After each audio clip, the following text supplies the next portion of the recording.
welcome to Harvest Worship this morning. You might be involved with other harvest festivals, maybe at your local church or in school this week.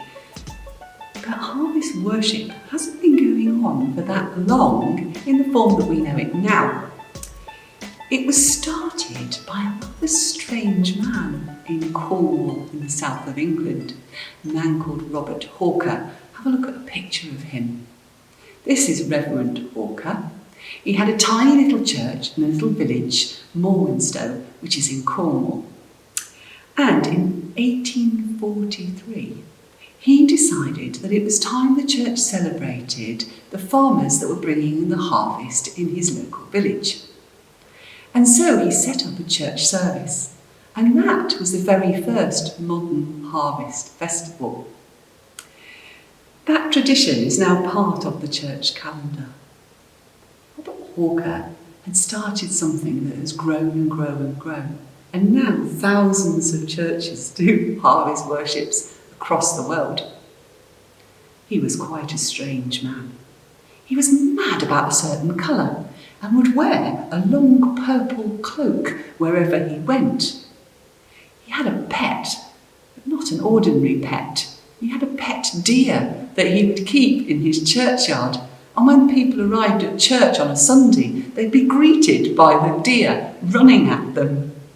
He was a strange man, but he started a wonderful tradition to thank God in your church, at your school, wherever you are, for the harvest that comes every year and the crops that allow our supermarkets to be full of food. Over the time of lockdown a few months ago, people began to realise that some things were more important than other things in life. Family became really important. People spent much more time with their family and friends, perhaps got to know each other just that little bit better. Food became really important. Being able to get to a supermarket or to have your food delivered became quite a thing, didn't it, during the pandemic? And people began to realise that sometimes life isn't quite as easy. This happened to people all over the world. Look at these pictures from Africa. Here we can see people queuing to pick up food parcels from the church. These pictures were taken in Rwanda. These pictures were taken in Southampton at the food bank there, with people trying to get the basics of food. People then weren't thinking about how important it was to live in a big house or go on holiday or play in the Premier League. People were thinking about things that were much more important. In Robert Hawker's time, the food would be sold in little tiny shops or maybe directly from a farm. Now, most people get their food, of course, from the local supermarket. But we're all still dependent on those farmers that fill those shelves for us at the supermarket and the balance of nature that allows the crops to grow. If there was a drought, a long period of hot sunshine, a flood, or in some parts of the world earthquakes and typhoons, that can affect acres of crops and leave some people without enough food. The farmers do an amazing job. And sometimes I wonder whether God looks down on the farmers planting those seeds that he knows will feed his people. I wonder if Jesus watches those farmers, planting those seeds in all of those fields every year. I wonder if Jesus ever thinks, that's how I spread my word. Planting little seeds in people, little seeds of belief in God. It's a bit like a farmer, isn't it, Jesus' job, sowing the seeds of faith in people and showing them there's enough for everyone, enough of God's love for every single person in the world. Feeding huge crowds is a difficult job. I bet we all know the story in the Bible that you're about to hear next. The story of the feeding of the 5,000. It's known as that, but often I've thought it probably wasn't just 5,000 people in that famous story, because 5,000 men, like we see in the pictures sometimes in Bibles, probably had their wives with them, or maybe their children. I wonder on that wonderful day whether actually there were more than 5,000 people in that crowd, if we include all the women and children too. Maybe the story should be called The Feeding of the 10,000. Let's hear it again. Lunch to share. A boy once asked permission to go hear Jesus talk. "I'm sure it won't be far," he said, "and I'll be glad to walk." His mum agreed, but then she said, "You better take some lunch, for when a boy gets hungry, he needs some food to munch." Into a basket went 5 loaves, and next to them 2 fish. It was as nice a little lunch as any boy could wish. "Goodbye," he said, and scampered off to join the happy throng. His mum waved and called to him, "Now don't be too long." The little boy saw many things, too wonderful to tell. He saw how Jesus healed the sick and made ill ones well. But when the sun was sinking low, he heard kind Jesus say, "Go and feed this hungry crowd and don't send them away."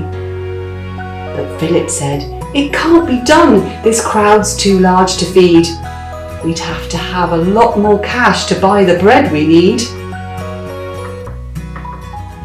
And that is when the little boy tugged at Andrew's hand and pointed to the basket that was sitting on the sand.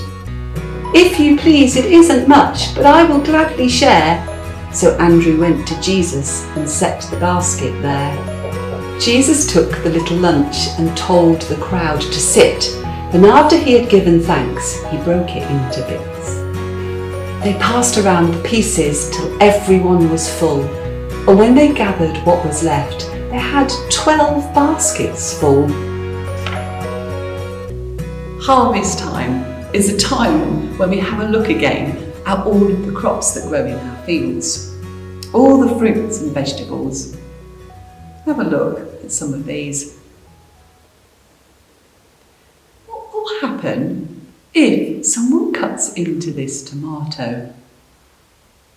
Before they do, just have a think and tell somebody that you're by in your classroom today what will be found inside.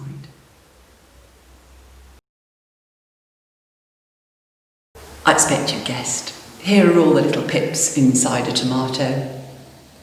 You get the same sort of thing, don't you, if you cut into an apple or you cut into a melon, and lots of different fruits and vegetables. There's usually a little, what we call a free gift inside, a little pip or a stone.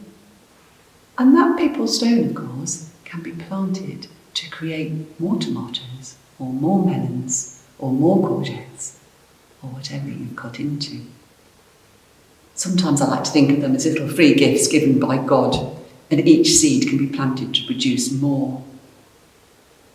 I wonder if there are any free gifts hidden inside you. You haven't got pips or stones inside, of course, but we've all got free gifts. I wonder what yours is. Are you good at writing? Have you got the gift of reading? Or are you really good at caring or organising? Jesus said that everybody has gifts inside them. They just have to learn to recognise them and to use them. But he gave them to all of us. Have a little think about what free gift you have inside you. What are you good at? What could you do for others? Think about that now.